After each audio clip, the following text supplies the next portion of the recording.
Alors, c'est vrai qu'on a une tendance à considérer les arbres comme des arbres, et comme tout ce qui est évident, c'est faux.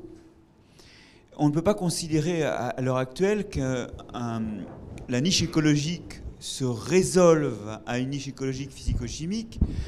D'ailleurs, ça a été mentionné pendant la table ronde, il y a d'autres paramètres, et au-delà de la niche écologique potentielle, il y a ce que l'interaction avec d'autres espèces empêche de faire là où théoriquement l'espèce pourrait se développer, et ce que l'interaction avec d'autres espèces permet de faire là où l'espèce théoriquement ne devrait pas se développer. En réalité, ce que je vous invite, c'est à découvrir un petit peu ce cortège qui entoure la plante et à quel point l'alloctonie, le fait de déplacer une espèce dans une autre situation, le perturbe. L'exemple duquel je voudrais partir, c'est ce fameux tambalacoque, là, cet arbre donc, de Maurice, dont on n'avait que des exemplaires âgés de plus de 300 ans, et qui visiblement ne se régénérait plus, alors que c'est une espèce endémique de l'île. Et l'hypothèse a traîné que des oiseaux comme le dodo, ou encore des tortues, mais maintenant éteintes, étaient responsables de la fragmentation ou de la fissuration des noyaux extrêmement épais et permettaient en fait la germination. Et puis, en utilisant des dindons et tout un tas d'autres bestioles, il a été possible effectivement de valider ça et d'aider l'espèce à se régénérer. Ce que ça veut dire, ça, c'est qu'en fait cet arbre n'existe pas si le cortège des disperseurs n'est pas là. Alors je ne parlerai absolument pas de dispersion et de pollinisation dans cet exposé parce que je voudrais revenir à une chose de base, c'est juste la survie, même pas la reproduction. Donc j'ai déjà parlé de survie et montré à quel point les partenaires sont nécessaires. Mais vous voyez là un exemple, typiquement, où on s'en fout de l'arbre.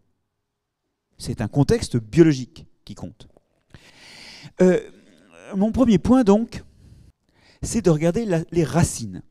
Je voudrais vous emmener sous terre ici et vous faire réaliser que il y a sous terre des composants qui sont nécessaires à la présence de l'espèce. Je vous emmène donc regarder des mycorhizes en Afrique du Sud, ou plutôt en Afrique du Sud et en Amérique du Sud, vous montrer que quand il n'y a pas de mycorhizes, ça ne marche pas. L'aire de distribution des pins est boréale et dans l'hémisphère nord, et effectivement quand les Européens sont arrivés en Amérique du Sud ou en Afrique et ont voulu planter des pins pour réparer leurs bateaux, eh ben, les pins ne poussaient pas. Ils ont emmené des graines, les graines germaient, et tant qu'elles vivaient sur leur réserve, ça se passait bien, puis elles crevaient.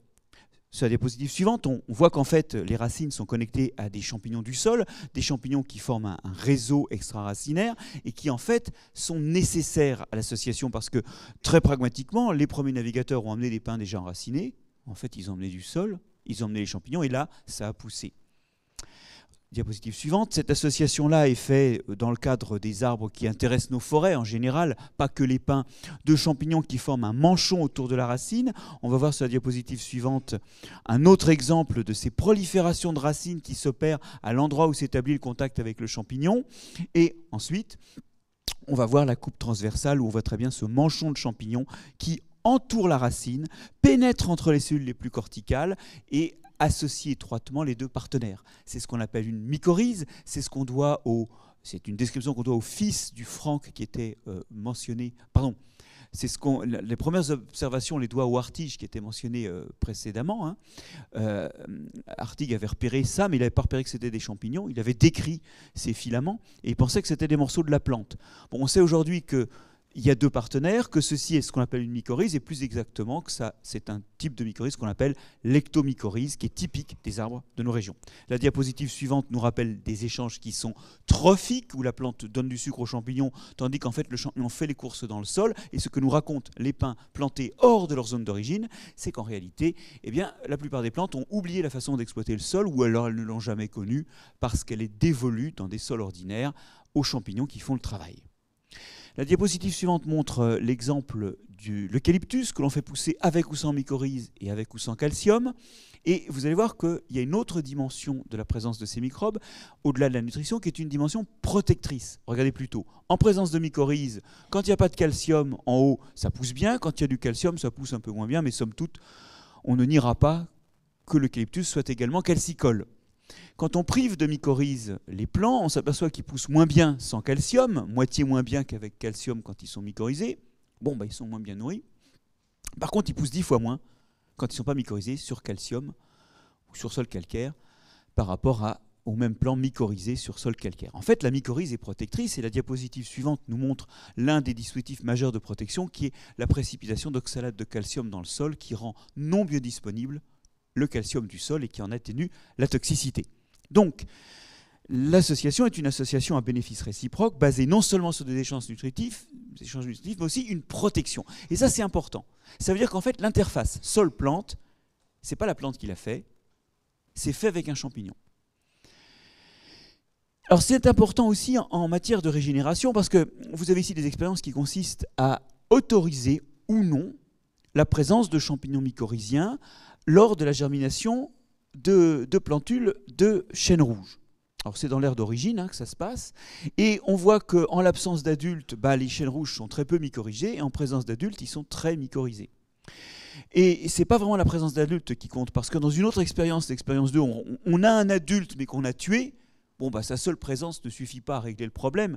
En réalité, l'intensité mycorhizienne, elle est liée à un effet inoculant, ce qu'on appelle un effet pouponnière des adultes, qui nourrissent des champignons, ce qui fait que les plantules n'ont qu'à se connecter à des champignons existants, déjà nourris, prépayés, dont elles vont pouvoir bénéficier avec une intensité de champignons, une quantité de mycélium qu'elles n'auraient pas vraiment pu financer elles-mêmes. En gros, ce qu'il faut envisager ici, d'un point de vue forestier, c'est un passage de relais, c'est-à-dire faire avoir des foresteries douces qui permettent d'hériter de ce que les adultes ont cultivé. Bon, si ce n'est pas clair, en fait, ceci était un propos contre la coupe à blanc. Maintenant, même la forme de la plante et même le tronc est une construction microbienne. Ça, on a du mal à l'envisager. La diapositive suivante nous ramène sur cette forêt où on a des beaux troncs lisses avec un houppier qui est chargé de feuilles. Quand on réfléchit un peu, la diapositive suivante nous montre un jeune arbre, encore à l'état d'arbuste. On s'aperçoit qu'il y a des branches normalement dès la base. Et l'arbre, il grandit par le haut. Et même si les branches basses sont à l'ombre et devraient végéter ou mourir, on voit très bien que elles sont rognées. Je veux dire, quand on regarde la base d'un de ces arbres, normalement, il devrait rester les moignons de ce qui a été les branches de l'époque où l'arbre était un arbuste. La diapositive suivante vous montre la réalité du fait, quand il n'y a pas de compétition pour la lumière, il y a des branches dès la base. Et d'ailleurs, quand on regarde des plantes introduites, alors on va regarder ici des pins insignis ou des cupressus, donc des cyprès de l'Élande, de Bretagne. On a ici un petit peuplement mélangé, c'est introduit de Californie. On voit très bien qu'effectivement, les branches basses, là, elles sont restées. Et c'est assez dense pour qu'elles soient mortes ou moribondes, mais elles ne sont pas parties. Et ça, c'est une chose connue, que pour beaucoup d'essences introduites, il faut élaguer à la main. Alors, c'est assez bizarre, parce que dans leur d'origine, elles sont élaguées.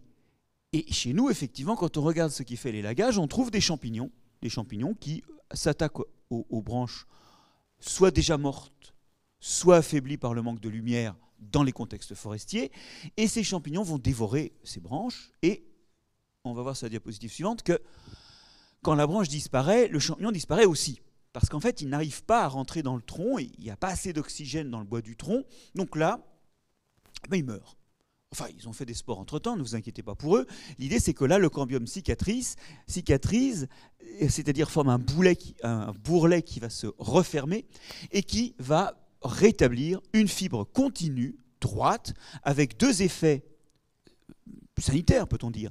D'une part, une fibre qui va être plus résistante que si l'arbre grandissait en enfouissant ses branches, ou en emballant ses branches. Il y a donc une plus grande robustesse mécanique. Et la deuxième chose, c'est que maintenant que l'écorce est refermée, la probabilité de pénétration d'une pourriture de cœur adaptée, elle, à faire pourrir le cœur d'un bois massif, est réduite. Donc, et la forme et la santé, finalement, d'un tronc, c'est une histoire de sculpture microbienne.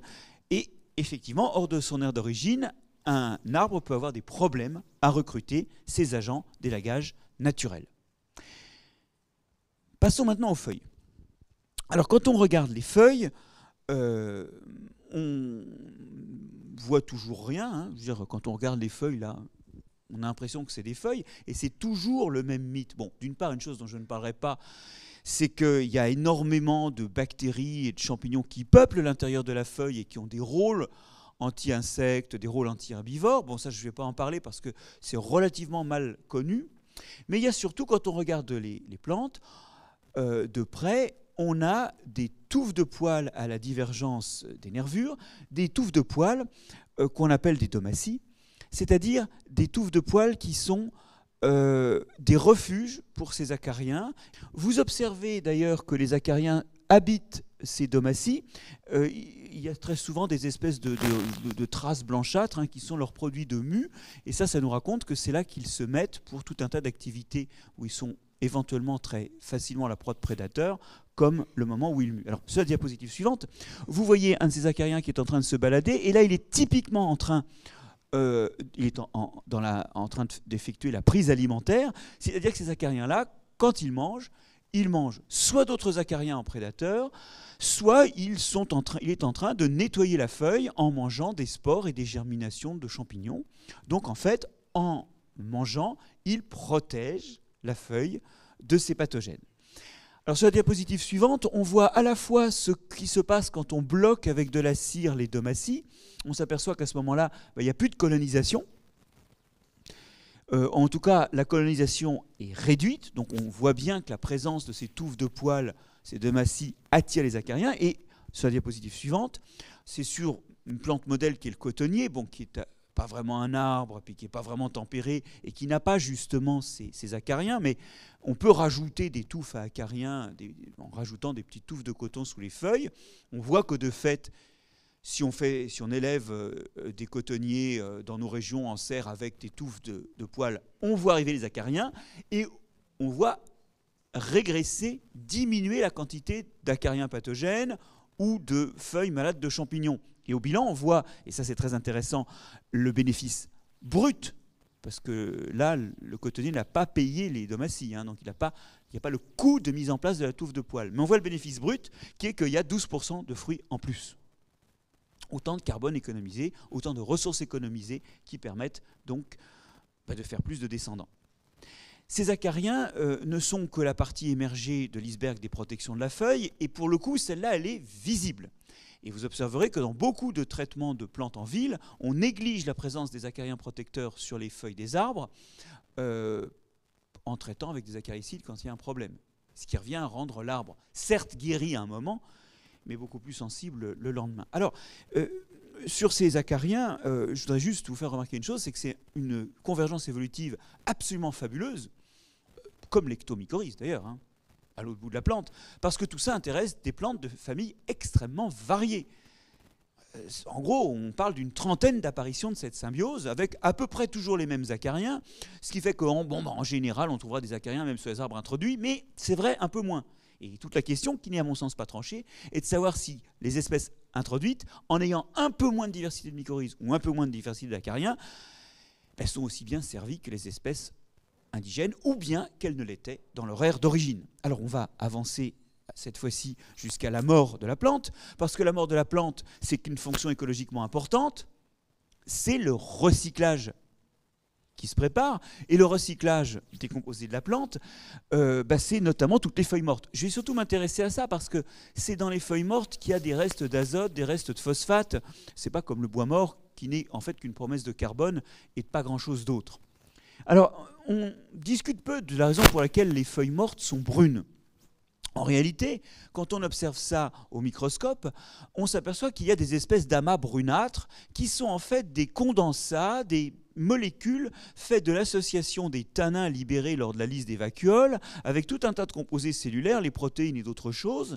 Les interactions des tanins avec ces composés sont d'abord des interactions réversibles et non covalentes, mais sous l'effet de la lumière, et c'est ça qui fait brunir et noircir les feuilles au fur et à mesure qu'elles vieillissent. Eh bien, sous l'effet de la lumière, il y a des phénomènes de photoactivation qui débouchent à des liens covalents. Ceci est une énorme molécule unique qu'on appelle le pigment brun et qui est aussi noir que peu étudié. Parce qu'en fait, si vous cherchez des études sur les pigments bruns, je vous souhaite bon courage. Il y a quelques images et puis c'est tout. Alors, qui se charge des pigments bruns, sachant que c'est des polymères extrêmement pas répétitifs? Eh bien, ces pigments bruns que vous voyez ici donc, au microscope électronique dans le reste de la cellule, ils sont attaqués sur la diapositive suivante par des champignons qui font blanchir les feuilles et qui sont en fait des champignons qu'on connaît comme étant par ailleurs ou étant proches tout au moins de champignons attaquant la lignine, un autre polymère assez peu répétitif. Mais ces champignons, vous les voyez ici il y a un filament en train d'attaquer un pigment brun, Ils tolèrent notamment les tanins qui ne sont pas trop polymérisés ou qui sont libérés lors de cette opération-là, et ils ont une certaine adaptation aux feuilles qu'ils attaquent. Et ça, sur la diapositive suivante, on en voit la preuve quand on regarde l'épaisseur des humus sous les plantes introduites et qu'on compare ça à l'épaisseur des humus dans l'aire d'origine. C'est quand même rare en Australie de voir aussi épais d'écorce et de feuilles sous les eucalyptus. Je ne prétends pas ici qu'en Australie, ça se décompose vite. Ce que je veux dire, c'est que, clairement, chez nous, les décomposeurs rament. Et là encore, on retrouve ce raisonnement que, bien sûr, ça finit par se décomposer, mais on n'a pas l'efficacité de décomposition de l'aire d'origine. Par parenthèse, on peut s'interroger ce qui conduit les plantes à faire des pigments bruns et à accumuler dans leurs feuilles une grande quantité de terpènes ou de tanins. En réalité, parce que ça va bloquer la minéralisation, et on pourrait se dire en première approximation que c'est quand même assez bizarre de bloquer la minéralisation qui est pour la plante une façon de récupérer tout l'azote, le phosphate et toutes les ressources qu'elle n'aura pas pu récupérer avant la chute de la feuille. Ça se complique quand on met en place, quand on se rappelle qu'en fait, ce n'est pas la plante qui va exploiter le sol, mais les champignons mycorhiziens. Vous avez ici de superbes mycorhizes qui se développent dans la matière organique et qui, en fait, les champignons mycorhiziens sont en train d'exploiter cette matière organique, non pas comme source de carbone, mais pour en récupérer l'azote et le phosphate. Et donc, il y a dans les mycorhiziens aussi des adaptations à trouver à l'humus, à la litière mise en place par ces plantes, et à la capacité d'y récupérer des nutriments. Voilà, alors là, on s'aperçoit que la décomposition aussi, c'est une histoire de cortège, et en avançant un petit peu, je voudrais terminer par le groupe. Le groupe, c'est l'ensemble de la forêt, c'est l'ensemble des arbres, des différentes espèces qui sont ensemble. L'image suivante vous rappelle une forêt de chez nous où il n'y a pas beaucoup d'espèces, celle d'après vous montre une forêt tropicale où il y a beaucoup d'espèces, et ceci avait irrité pas mal d'écologues parce que, en fonction du principe d'exclusion de niche, il y a une espèce par niche. Si j'ai dans un hectare de forêt tropicale, comme parfois à Bornéo, plus de 600 espèces, c'est qu'il y a 600 niches. Et franchement, à l'œil nu, mais ça ne vaut rien à l'œil nu, mais à l'œil nu, on ne voit pas 600 niches écologiques dans un hectare de forêt toute plate à Bornéo. Est-ce qu'il y a 600 niches écologiques? Peut-être, parce qu'il y a d'autres paramètres qu'on n'a pas envisagés que ceux qu'on imagine à l'œil nu, mais encore. Janssen et Connell ont, dans les années 70, un petit peu travaillé là-dessus sur la base du constat suivant. Souvent, toujours en fait pour les plantes tropicales, je viendrai au tempéré après, quand on s'éloigne de la plante mère, plus on s'éloigne, moins il y a de graines. Bon, mais plus on s'éloigne, plus la probabilité de survie des plantules est élevée. Ce qui a été étudié sur Prunus serotina en Amérique du Nord.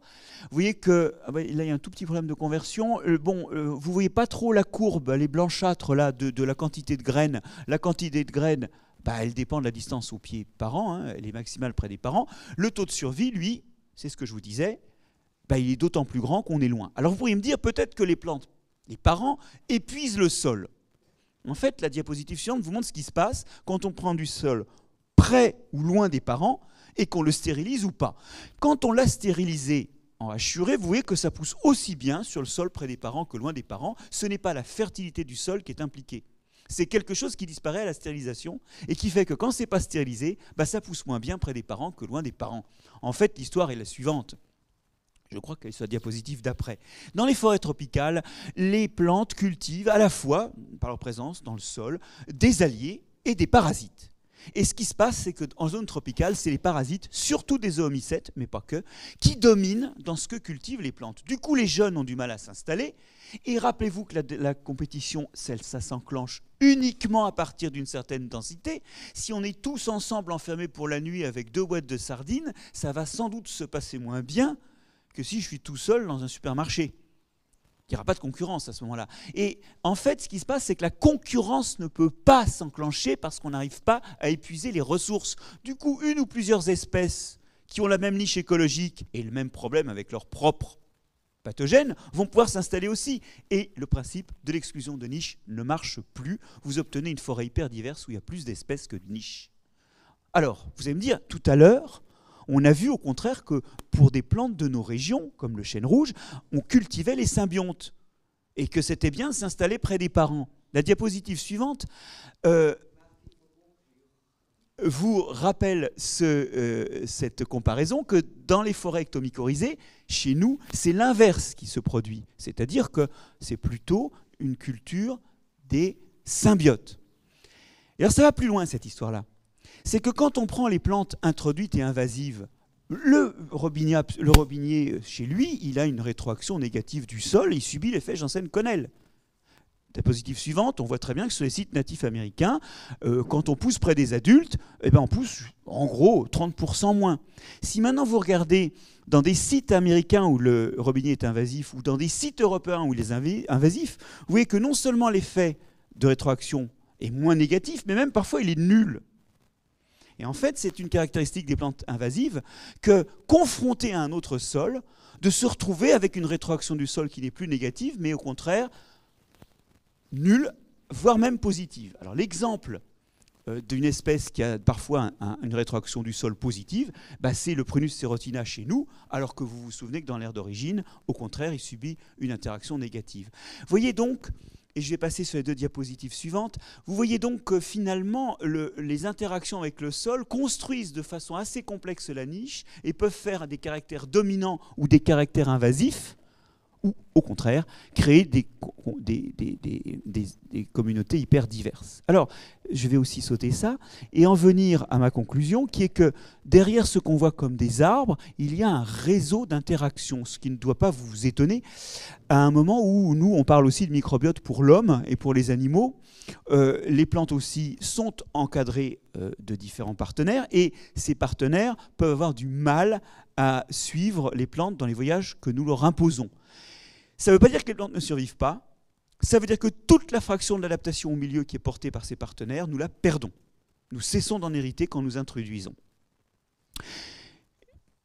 Voilà, c'est donc ce que je voulais vous rappeler, c'est qu'on ne peut pas voir ni l'arbre ni la forêt comme un ensemble d'arbres. Il faut vraiment voir au-delà, et c'est ça qu'aujourd'hui on sait exister et qu'on doit gérer, et qui pose des problèmes pour les introductions de plantes exotiques.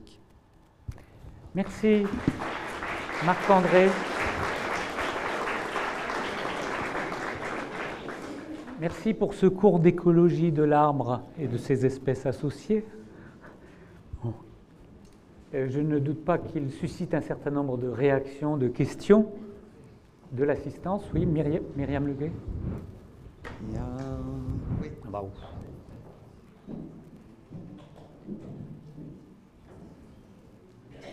Oui, Erwin Ulrich de l'ONF. Ma question, en vous voyant, je connaissais un certain nombre de choses que vous avez montrées, mais c'était très très bien montré. Nous prenons le pari aujourd'hui à l'ONF, et je pense aussi en forêt privée, de mélanger plus les espèces et de mettre dans ce... Ah, bon, je répète. Erwin Ulrich de l'Office national des forêts. À l'ONF, nous prenons aujourd'hui le pari de mélanger plus les espèces, c'est-à-dire aussi de mélanger les autochtones avec, si nécessaire, toujours sous cette condition, des allortones. Est-ce qu'en les mélangeant, on dilue en quelque sorte le problème, par exemple la décomposition de la litière, une meilleure décomposition, voire une meilleure association avec des champignons mycorhiziens, etc. Voire peut-être aussi... pour tout ce qui est élagage naturel. A priori, l'élagage naturel nous poserait mécaniquement un problème, mais moindre que le fait de ne plus avoir de forêt. Donc là, il y a aussi des choix à faire qui sont aussi économiques, voire écologiques, voire simplement de l'existence de la forêt elle-même en tant que surface protectrice d'un espace naturel. Vous voyez, il y a différentes questions qui peuvent se poser quand on se décide d'introduire une espèce qui n'est pas native.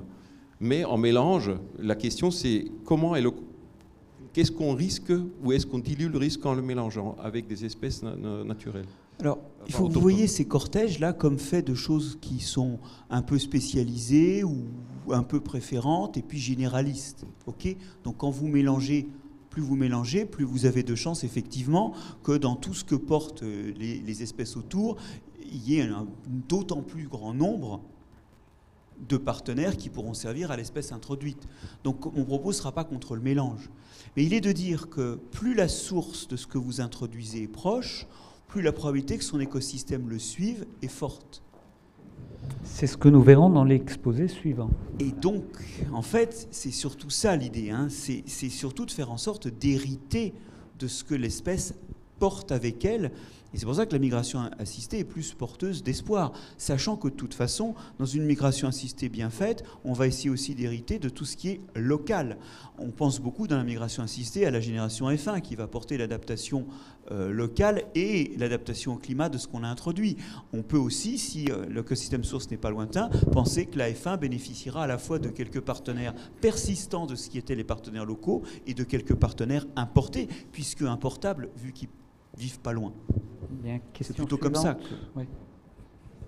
Oui. Question suivante. Est-ce qu'il y a une autre question? Parce que Myriam, c'était un point de vue qu'elle voulait... voilà, il y a une question. Oui, pour rebondir, Brigitte Muche, ONF, pour rebondir sur la migration assistée et l'intérêt de la migration assistée, on travaille essentiellement, nous forestiers, avec des graines, notamment pour éviter d'introduire des pathogènes avec le sol. Et du coup, par rapport à la fonge, ça va se passer comment ? Justement, on s'aperçoit de plus en plus, on a publié quelques papiers là-dessus, que les graines sont aussi porteuses de symbiontes. Donc, c'est une façon de ne pas introduire les bons en n'introduisant pas les méchants. Alors, je ne dis pas qu'il ne faut pas stériliser les graines, et ça me paraît quand même moins pire que d'espérer avoir quelques gentils en introduisant n'importe quoi. Là, je rejoins, je dirais qu'à vue de nez, parce que j'ai pas de données scientifiques, que la pratique que vous proposez paraît la plus logique, hein.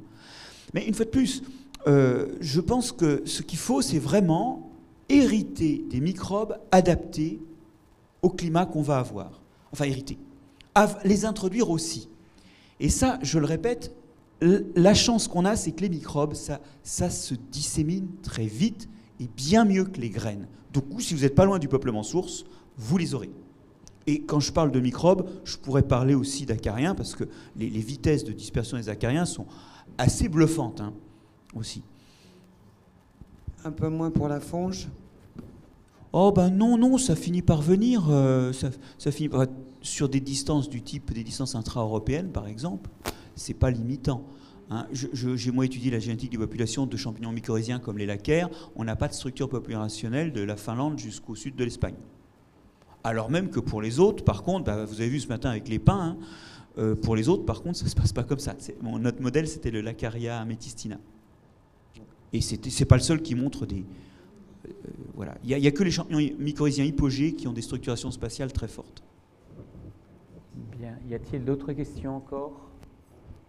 Oui, mais merci en effet d'avoir souligné ça, parce que je voulais revenir sur ce qu'avait dit Hervé Le Boulaire tout à l'heure. En effet, nous forestiers qui finalement sont quand même les héritiers de cette école de foresterie qui veut imiter la nature et hâter son œuvre, on est bien sensible à toutes ces interactions, et comme l'ont dit Hervé, Brigitte et Eric, on cherche avant tout à introduire des espèces proches. Et je pense que c'est quand même important que tous collectivement on ait cette capacité de discrimination entre des introductions proches et des introductions lointaines. Sachant que de toute façon, bon, c'est pas la garantie qu'on fera pas de bêtises. Mais vous savez, on part de loin, parce que moi, je me souviens d'un directeur de département de ce qui était à l'époque le CEMAGREF, qui, alors que je tentais de monter un dossier pour, en tant que jeune ingénieur forestier, avoir mon premier poste à l'INRA et travailler sur les mycorhizes, m'avait dit, donc on est en 90, hein, non 91 même, m'avait dit que les... Il y a 30 ans du siècle dernier, hein, pas celui d'avant.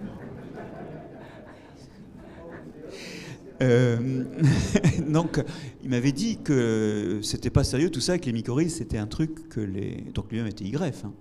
Il m'avait dit, mon jeune ami, il faut quand même que vous soyez conscient que les mycorhizes, c'est un truc qu'ont inventé certains scientifiques pour gagner de l'argent. Bon, donc on part de très loin, c'est-à-dire qu'on a un retard de connaissance et d'utilisation de ça qui fait que je m'agite en vous montrant combien c'est important, mais ne me demandez pas trop comment s'en servir. Ça, on a encore du mal. Hein.